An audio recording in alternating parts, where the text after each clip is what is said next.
Wow, what a beautiful day it is.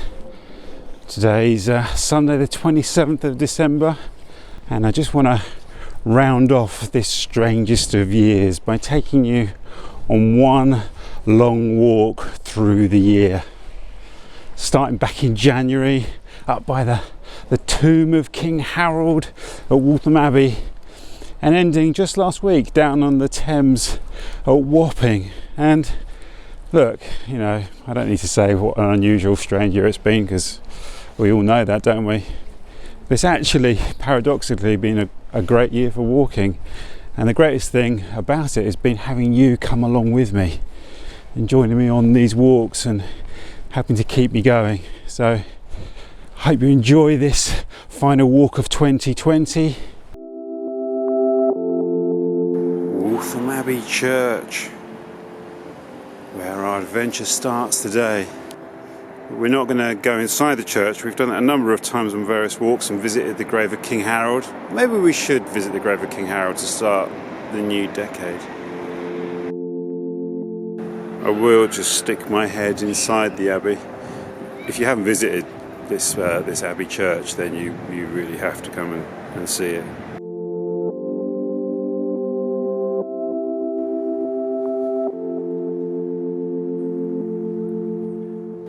What does it say?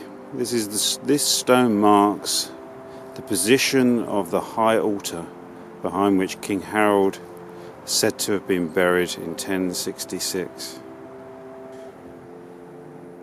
And it feels apt to start the new decade here at Waltham Abbey and at the tomb of King Harold.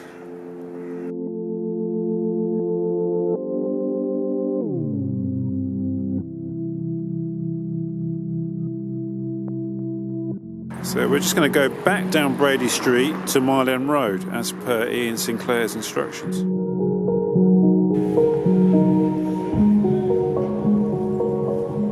Here we have the old almshouses on Mile End Road, dating from 1695 or 1698? I think it's 1695, isn't it?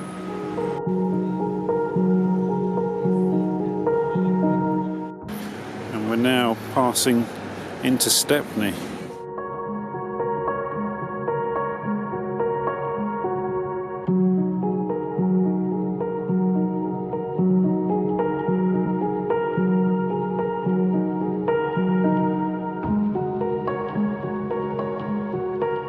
A pair of swans out in the field here.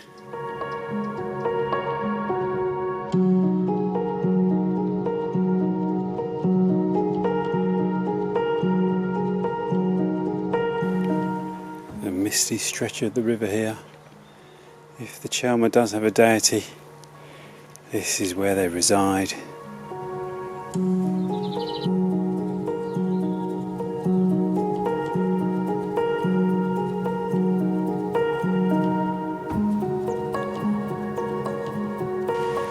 It's a really beautiful sight, isn't it? That swan in the river and the reeds behind.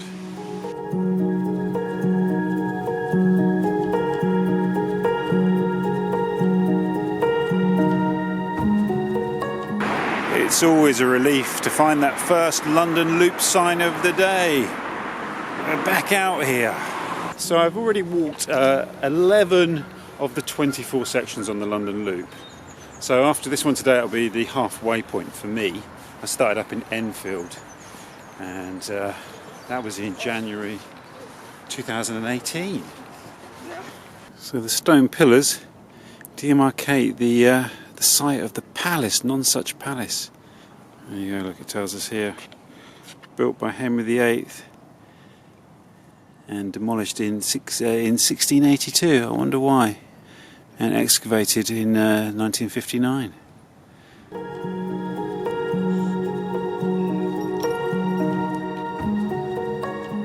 Carry on across this field here.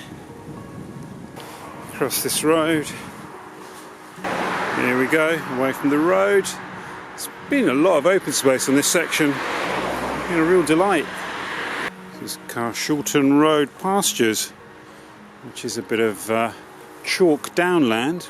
This chalk pasture sits on the northern ridge of the North Downs. And now we follow this public bridleway towards a place called Clock House, which is actually the edge of my Ordnance Survey map. Look at this for a sun-kissed landscape.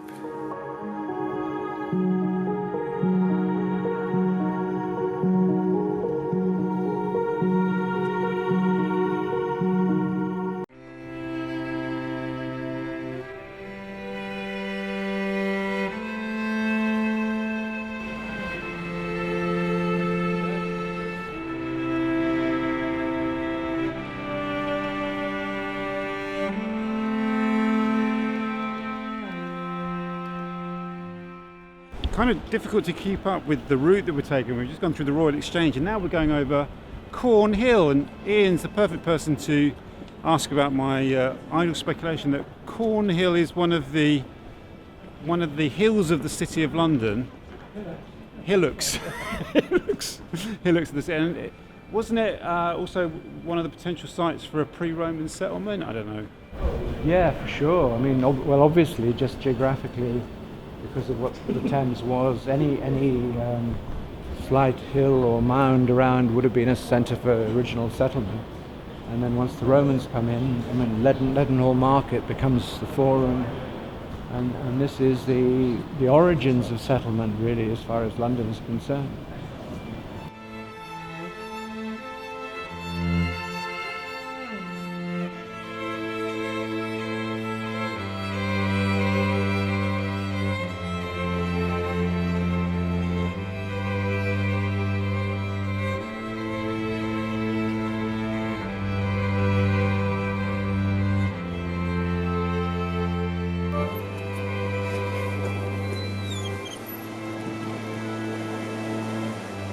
So many footpaths branching off in all directions. All of them look incredibly enticing.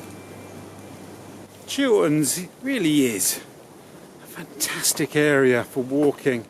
I feel it's a little bit overlooked and underappreciated in this day and age.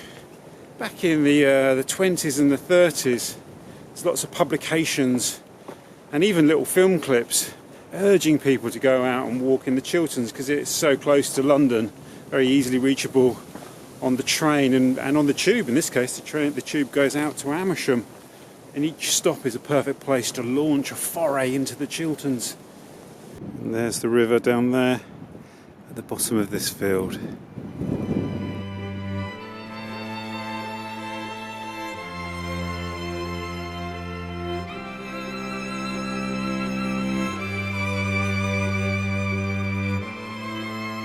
Now for probably the highlight of the entire walk, passing beneath the Warncliffe Viaduct.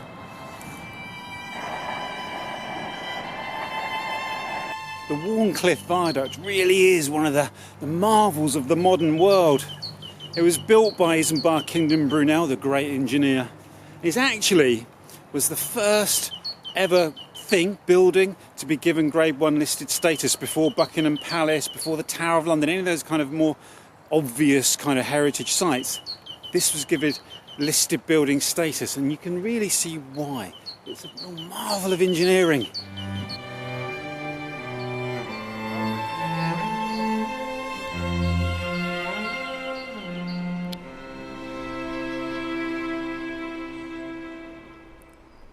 One of the chapters of my book, This Other London, ends here at Hamwell. I came down, stood beneath the viaduct at sunset, and then walked back through the park here past St Mary's Church to a pub. It was really, really beautiful walk down from Sudbury Hill. Very fond memories though of that day. Also in that chapter of This Other London, you get the story of Bren, of Brentford and the River Brent, and Horsa and the epic battle that took place, supposedly, and the discovery of 7 Anglo-Saxon warriors that were found slumbering beneath the streets of Hanwell, still wearing their cloaks, beautifully preserved. This is a land of romance and legend through here.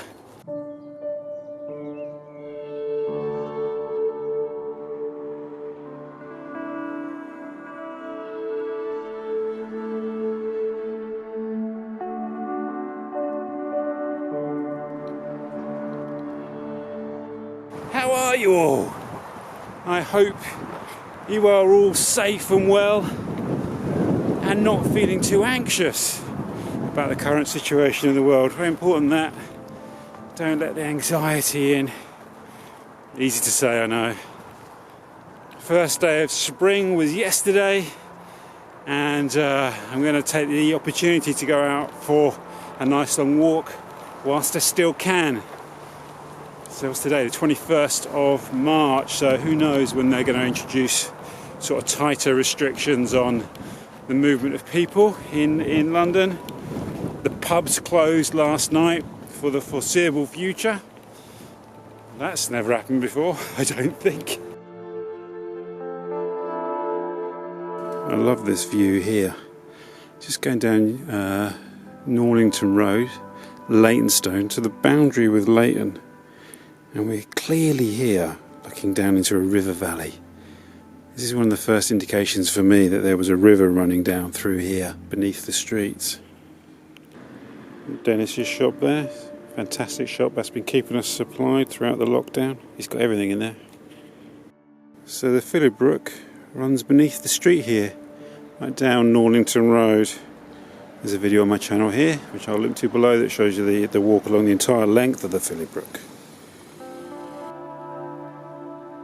And the Phillibrook and Newport Road today, that marks the boundary, one of the boundaries between Leyton and Leytonstone. So now I've crossed from Leytonstone over there, that's Leytonstone, and now I'm actually technically in Leyton. And here behind me was the site of a high explosive bomb that fell during the Second World War, during the Blitz.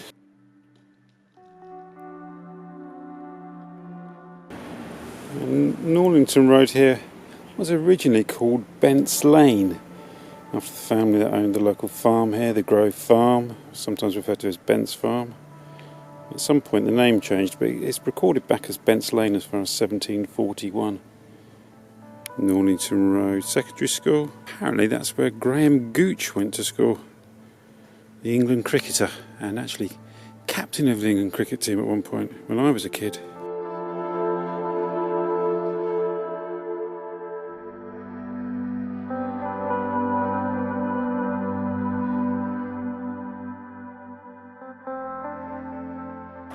I haven't asked how you all are. How are you all doing? How are you coping with the lockdown wherever you are? I know it varies from place to place, doesn't it? But even South Africa, where some of you are, it's quite strict. In the UK, it's a bit of a mishmash, really. You know, the only shops that are open are food shops. There's a few cafes actually open for takeaway in Walthamstow. My wife's a primary school teacher, so she has to go back to work. She's been back at work this week. So think of the primary school teachers out there having to go in just to walk an hour there and an hour back to avoid using public transport. She's teaching the kids of kind of key workers. Of course, Leytonstone has a famous association with Alfred Hitchcock, who was born in the area and lived here for the first few years of his life. I believe that building over there, Marnie Court, is named in honour of Hitchcock after one of his films. This was once one of the crown jewels of Leytonstone. It was the State Cinema, and it opened before that under a different name. I'll put that name on the screen. It's very opulent, had a very grand organ, which I've been told is still in there somewhere beneath the stage. Now it's a banqueting venue. This is the same area of Leytonstone in 1863. Many of the names still exist. Southwell Grove Cottage is now a street called Southwell Grove. The Chestnuts is still here, Chestnuts House, and Davis Lane. What's interesting to note, though, is the large area at the top of the map, the American Nursery. And here it is, the Red Lion. Oh, how I have missed going for a pint in the Red Lion. In fact, the last pint I had in a pub was in the Red Lion.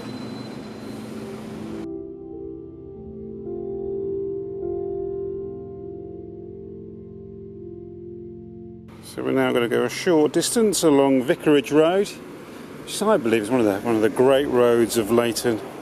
There's some fascinating architecture along here, a real mishmash of houses from different eras. And actually, as we're heading towards this little fragment of Roman Road, it's the area really back between where I'm stood now on Vicarage Road, back towards Leyton high road and to the right round Leighton Grange, where they did excavate some Roman remains, indicators that there may have been some sort of Roman villa here. And those finds did lead some of the old antiquarians to speculate as to whether this was a more important Roman way station than you may have thought. So we're looking for a place called Clyde Place. I think it's up here. So here we go. I think the point we're looking for is marked by this old pub here, and no longer a pub, looks like it's somebody's home or some sort of offices. And this is where they excavated some fragments of old Roman road. So it's actually this trench here, trench 15, so it's not the pub, it's the bit behind the pub. Must be that new build there. Somewhere behind that wall, they dug up a fragment of Roman road. Looks like it was quite a small fragment, but it could prove to be quite significant. The article in London Archaeologist is titled "A Road to Where?" A number of theories have been put forward as to the route of this road. One was that it was part of the road between London and Great Dunmow. Ralph Merrifield has proposed that it might have been a Northern Fords road, taking a slightly peculiar route. Or it could have been a road that connected up to Ermine Street near Enfield. It could also have been simply part of a local Roman road network connecting the other main roads. So here it is, the stone that gives Leytonstone its name. This milestone here is called the High Stone, and Leytonstone literally means the part of Leighton at the stone. The top part there is relatively modern, I think it dates from the 1930s. The base is significantly older, and some people believe it's part of an original Roman milestone. See, the High Stone does actually stand on the route of the Roman road out to Dunmow. I believe it's Dunmow anyway. So there is some credibility to the idea that that could be a Roman milestone. There's also a place that was a long-distance coaching route that came up Leytonstone High Road. The Green Man Inn back there was a place frequented both by people travelling on the coaching road and by highwaymen such as the famous Dick Turpin. In the corner shop the other night I met a lovely fellow called Daniel, who's a shaman, a trainee shaman in reality, and he said that the High Stone stands on a ley line, a powerful ley line.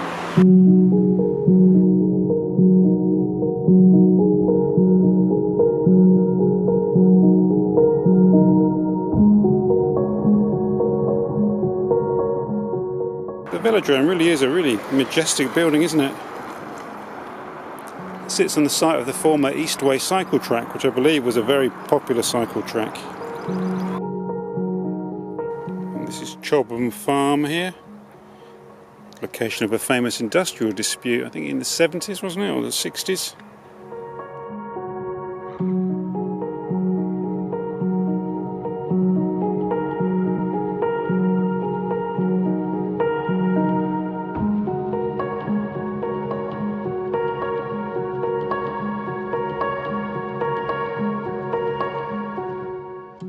And my favourite thing about the Olympic Park, the wildflowers.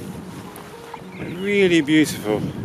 They vary around the park, but they put a lot of virgin soil into the park that they took from the tunnellings for the Eurostar works, and they created new railway cuttings. And so they had soil from deep down that hadn't been didn't have invasive plant species in the soil, and it's really delightful.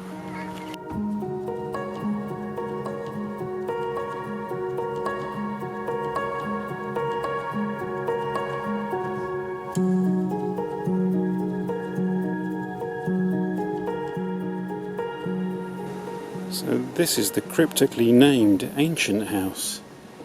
It dates from the 15th century, would you believe? And this is the real heritage treasure of Walthamstow.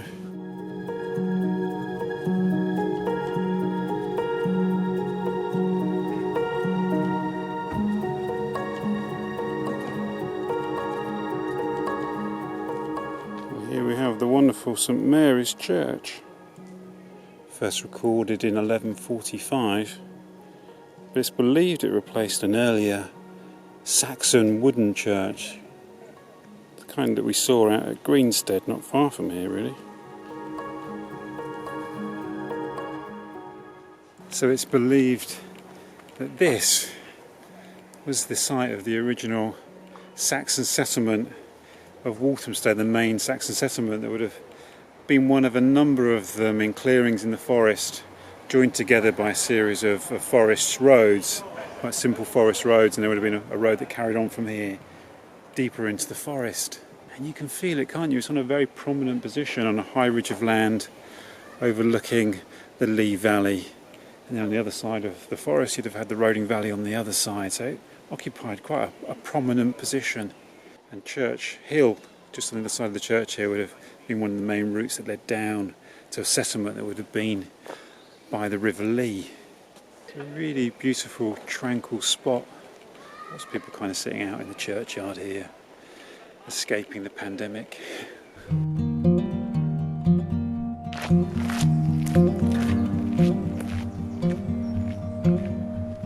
So I forgot to mention my lunch. I've nearly finished it now. It's just a very simple cheddar, cheese and piccalilli sandwich on brown bread. Very delicious and very similar to the sandwich I brought with me on my last Epping-Forest walk. I had Wensleydale cheese, which made me think of Wallace and Gromit. I just crossed over Oak Hill through this other little narrow strip of forest here. Not so many people in the forest today. I guess it's a Thursday afternoon and you've got people starting to go back to work now. Humphrey Repton's beautiful Hyams Park Lake. Last time we walked over on the right hand side there. So today I think we'll take the path to the left.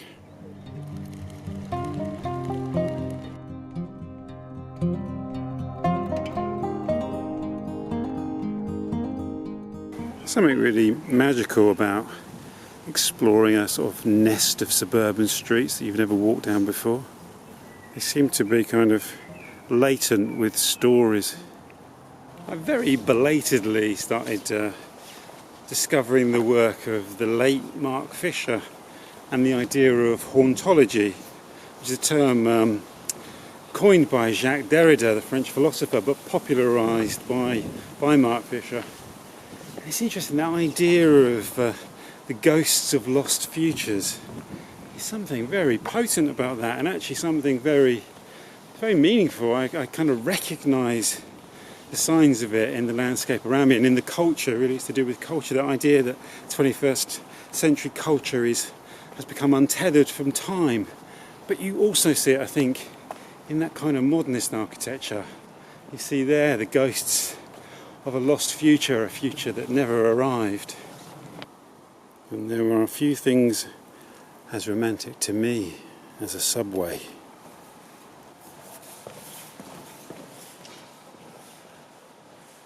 We're passing underneath the central line here.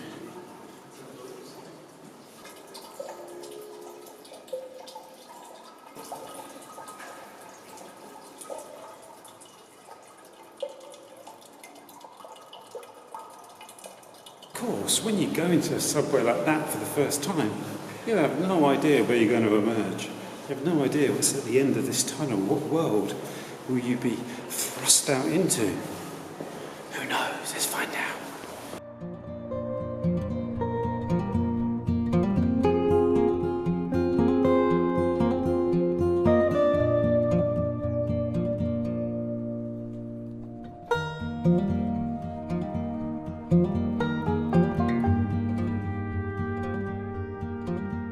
Upper Clapton Road and the famous Crooked Billet pub here on the right. I'm not going to be walking up here for very long. What a result! They're selling draft beer in these milk cartons from a bar in the garden. This is a beautiful pint of Hemisphere by 4 Pure. I was just thinking I needed some refreshment. What a result!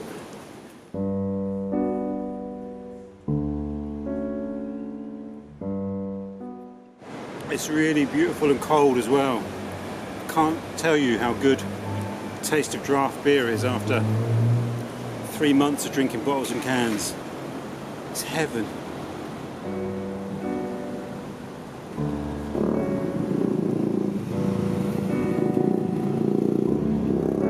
Stoke Newington Church Street. It's one of the great streets of London. I know it's been sort of gentrified out of existence, but it's still a great street. Among the many people associated with this village of visionaries is the writer Arthur Machen, author of The Great God Pan and The London Adventure. Also Daniel Defoe and Edgar Allan Poe spent time here. Writing in 1953, Nicholas Pevsner wrote that he found it hard to see Stoke Newington as being part of London at all.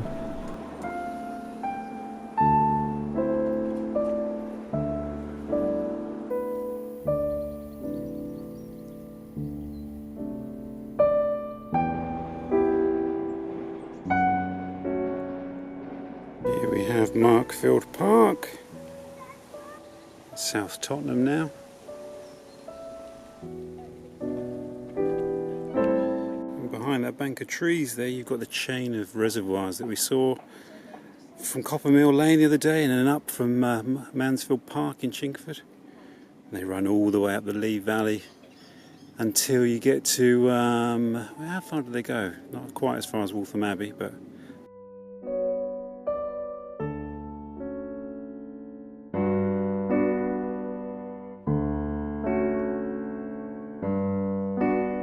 this vista here at Tottenham Hale is changing all the time.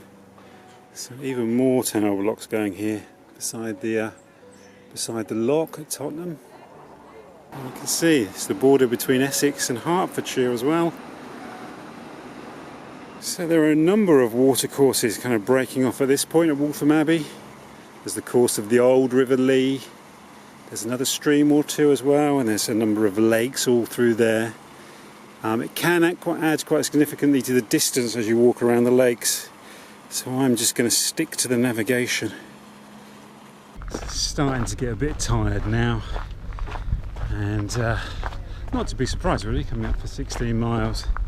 But it's funny, like physically the phases you go through on a walk, and to be honest, I usually get tired before now. Maybe it's because I had the focus of my back to distract me. So I need another rest, a little bit up here, to see whether I can carry on. Because my longest walk to date so far since the lockdown has been 17 miles that I did a couple of weeks ago.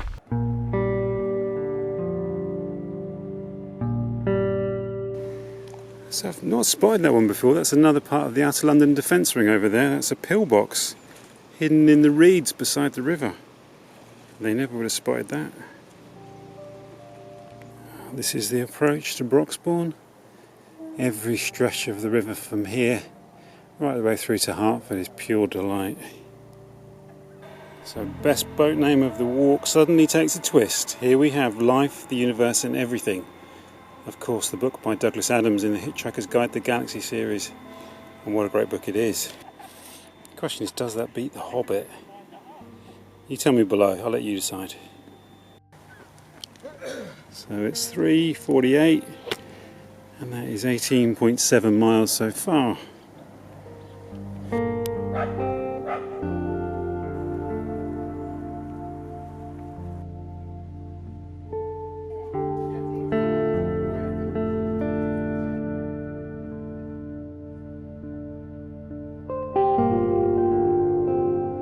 So that's where I was sat, out on that terrace there overlooking the River Lee. What a perfect place to have a pint.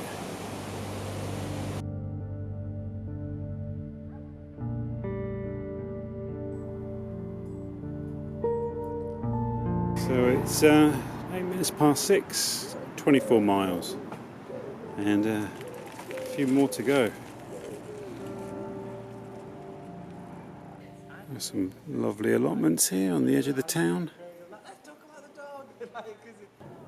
This is a really delightful bit of town towpath, isn't it? Beautiful conclusion to the walk, although we're not quite there yet.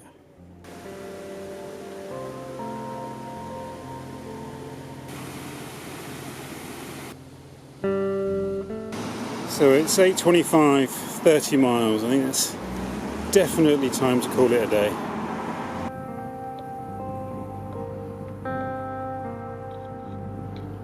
What a beautiful day it is today.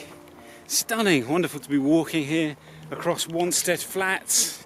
What's the date today? It's the Thursday the 30th of July. God, it's nearly August. And I'm really excited about this walk today. I'm unusually excited about this walk today, actually, because today we're going river hunting. River hunting! Not just river hunting, we're going suburban river hunting. Possibly the finest genre of river hunting in my experience. And I love these walks when you're kind of peeling back the layers of the streets and seeing what lies beneath. Oh, just saying that has made me really excited. So I received an email the other day from a wonderful chap called Vincent Goodman, and he said he had thoroughly researched the course of the Cranbrook that flows from its source near Newbury Park and then flows into the River Roding. It's a tributary of the River Roding, and it meets the River Roding just on the other side of Aldersbrook. There you go, it's another little minor tributary. I have kind of walked on that before. It's not quite long enough for a video. It is included in a video that I will link to below. And the Cranbrook has been something I've been aware of for a number of years. But to be honest with you, I didn't really think about walking along it.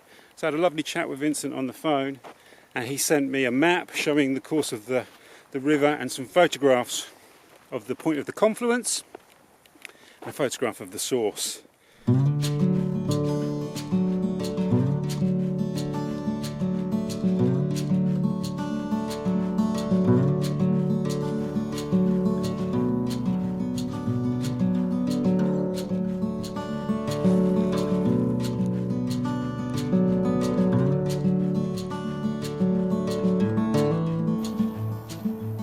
Wally's house, the grand house, is just down there. I'll put some footage in from the walk I did past there a couple of years ago in the winter.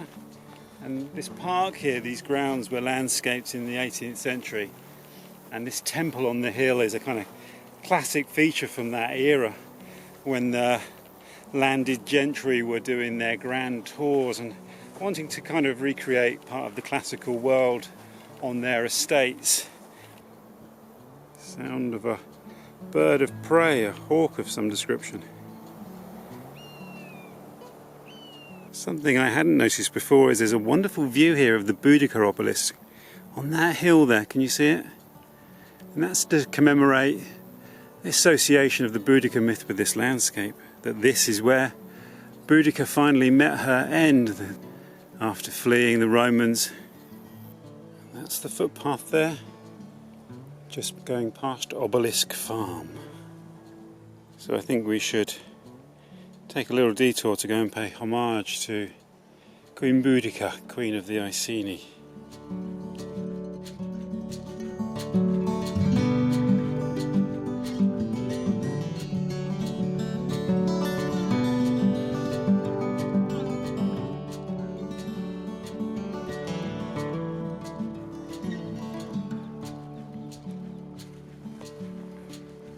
There's that beautiful smell of damp summer evening grass. It's really intoxicating. Soundtracked by the cooing of the wood pigeon.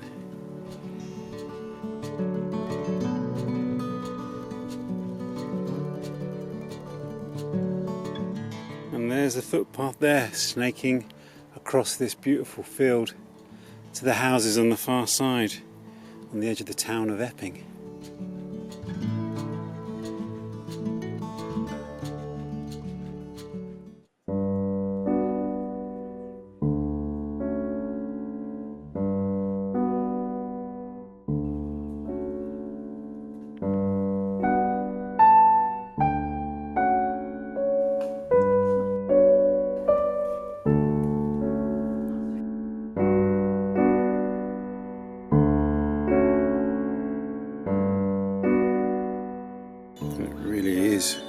Glorious, huge harbour.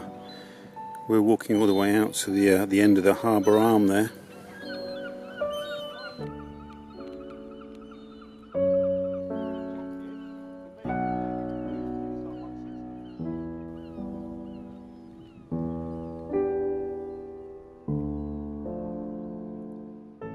And this gives us a great view back to the town of Ramsgate, looking across the Royal Harbour.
Difficult to walk beside a river in London and not think of Ben Aravich's brilliant series of books, the Rivers of London series, the Peter Grant series, where each of the rivers of London has a genus loci, a living spirit of the river who is a real person who walks amongst us.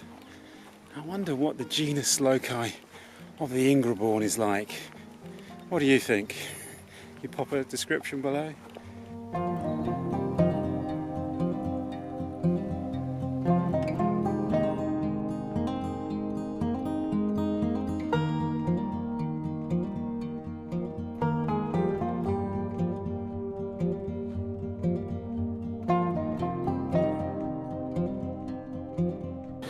This is the building where T.S. Eliot worked for Faber and Faber famously for 40 years. I didn't realise he worked here for that long.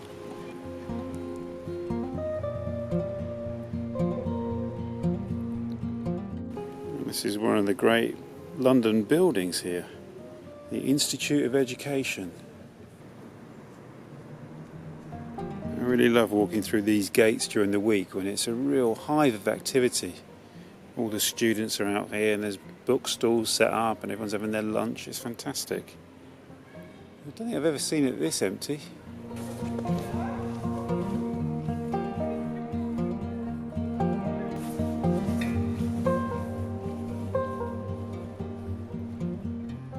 So to be fair, today is the 27th of September, so the students have only just come back and I don't know what the situation is. I don't know if they're welcome on campus or not, but there really is nobody around. I mean, it's very rare to see any part of central London like this, apart from at Christmas. You get it in that, particularly that week between Christmas and New Year, you get this kind of level of kind of emptiness and deserted streets.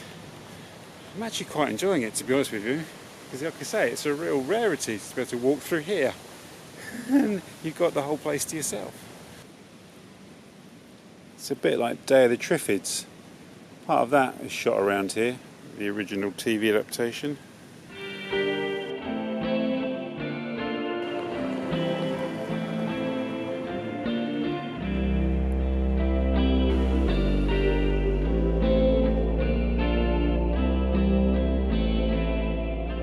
So this is great, where they block the street off. You've now got tables in the middle of the road. That's fantastic.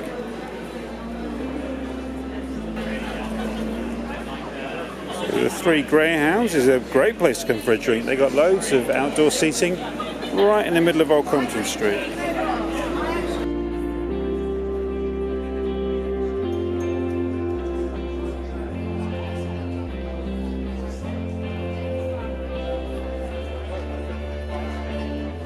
This is what it should be like all the time in Soho. Look at this. Let's keep this. Let this be the new normal. Queue outside Ronnie Scott's. That's a very heartening sight. London's legendary jazz club is alive and well. Bar Italia. Legendary institution. much as I enjoyed the kind of quietness of Bloomsbury, I found this a really heartening experience. This is kind of uplifting. I love blocked off streets and tables serving food and drink in a blocked off street. What more can you want? Live music in the street, that would be good. Some live music out there. How lovely, how lovely. Although I wasn't tempted enough to kind of want to sit down and take part in it, I'll save that for an evening with the family. Right, we're just going to walk down to Piccadilly Circus now.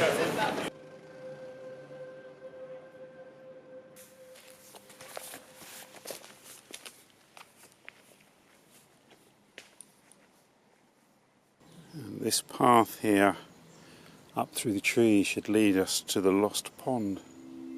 Just before the ground begins to drop steeply to the valley, there is a pond set deeply in the dense surrounding of trees.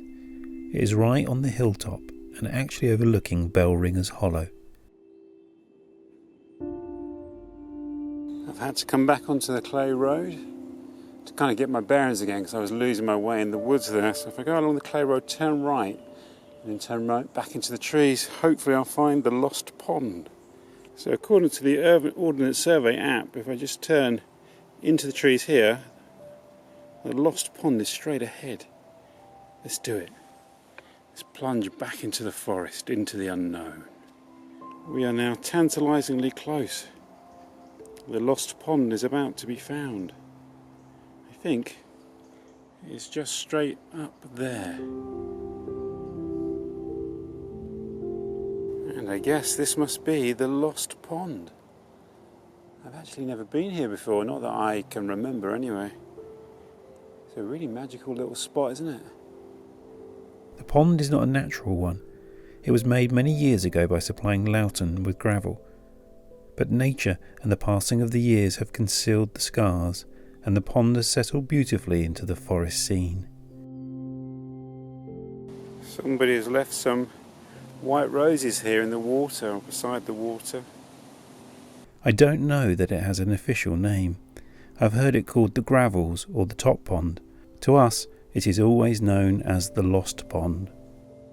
This part of the forest is one of the favourite haunts of Jacob Epstein, the sculptor. I have many times seen him painting, more often in the autumn, in the vicinity of Monk Wood, seated before his easel and canvas, oblivious or indifferent to the infrequent passer-by. Many of his pictures show the brilliant colours of the autumn in the beechwoods, the forest dressed in its reds and yellows and oranges. On one occasion, by the Lost Pond, where I came across him working, we discussed painting and photography and composition in pictures, and I mentioned how we had come to give the name to the pond.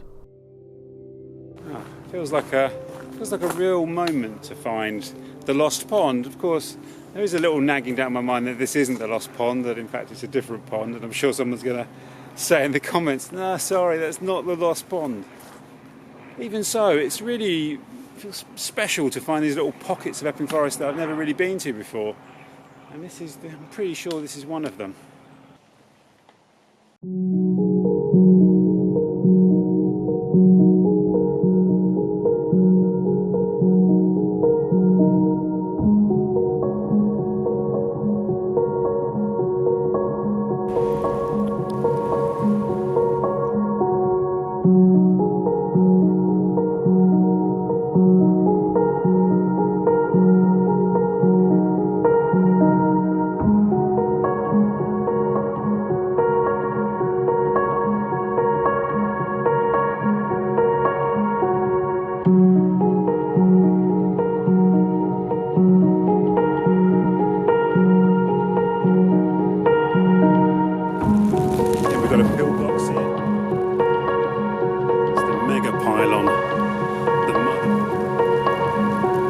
Wow, this is like something from a dystopian sci-fi film.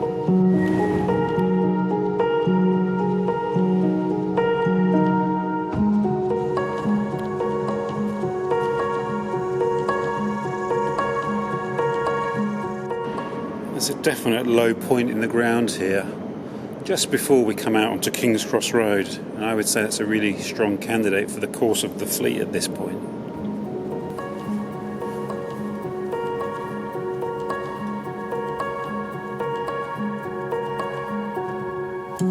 It's quite big, don't it? it's quite a floor. Well, apparently you can walk through it, can't you? Yeah. It's amazing. And just here outside the coach, you get a really good view and a really good listen to the flowing waters of the Fleet. It's a fantastic spot. Well, there it is, the flowing waters of the River Fleet. So here it is, Treebor House. What a beautiful Art Deco building it is. Wow, definitely worth making the pilgrimage. The green and white lettering is said to match the green and white of these Treebor extra strong mints. You can see, can't you? What an amazing place. This building here was built in the 1930s to replace the original factory because they grew so hugely from their inception in a shed along this road early in the 20th century. By the 1930s they were doing well enough to be able to build this factory here, and then they also built another factory in the north.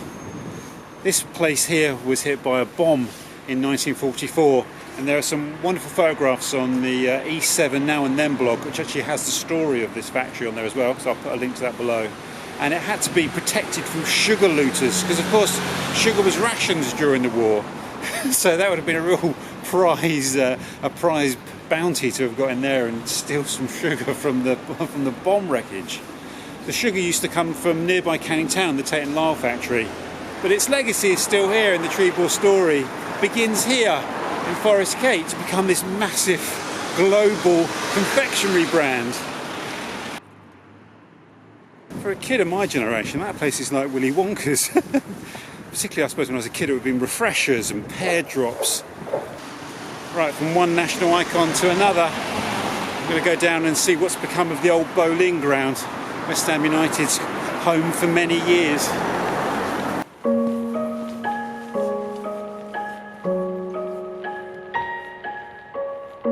Today's walk is going to be a cracker. This is a walk I've been wanting to do for about 30 years, since I was a student studying in one of the buildings just behind me here. They've completely changed them, so I can't recognise which one. I think it's the one directly behind me here, now a hotel. But I'd sit in my classroom and I would look out at this behind me here. One of the largest and most impressive surviving sections of the Roman wall around London.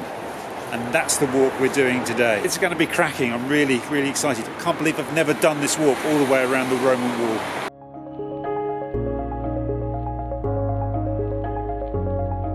And what's fascinating about this section of the Roman wall is the first 4 metres of it are the original Roman brickwork. You can see the very characteristic Roman style there of the lumps of Kentish ragstone, bonded together by the layers of tiles and brick. It's an amazing sight, isn't it? It's incredible. You're looking at something here which is nearly 2,000 years old. So the Roman sections of the wall that exist today would have probably gone as far as the sentry platform where they would stand watch over the walls. There would have been a deep ditch on the other side of the wall, and I think in the Middle Ages this is where they used to perform the executions from the Tower of London. There would have been a wooden platform that would have run along the sentry kind of level there, where they could look through and look out into the marshy lands beyond.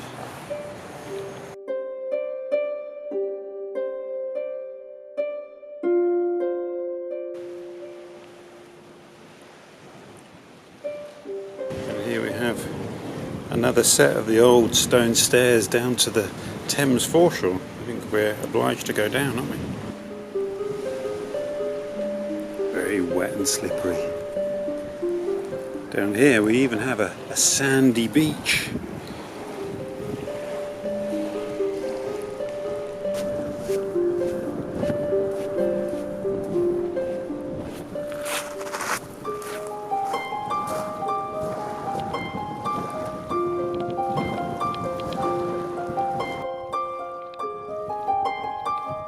I'm sure some of you watching will remember what it was like down here when it was a busy port, when this would have been a hive of activity.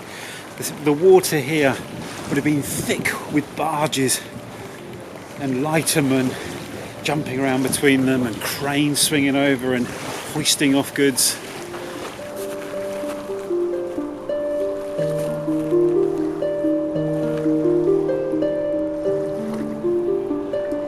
And beside the prospect of Whitby, we have another set of Thames waterman's stairs, the Pelican Stairs. And these are actually some wooden stairs. We've got to go down here.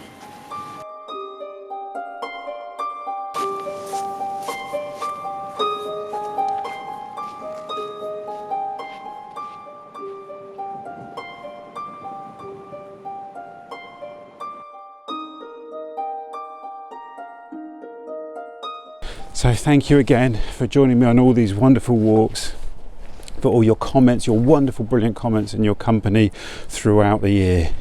It's meant everything to me, and I look forward to seeing you on the next walk, or wherever that may be.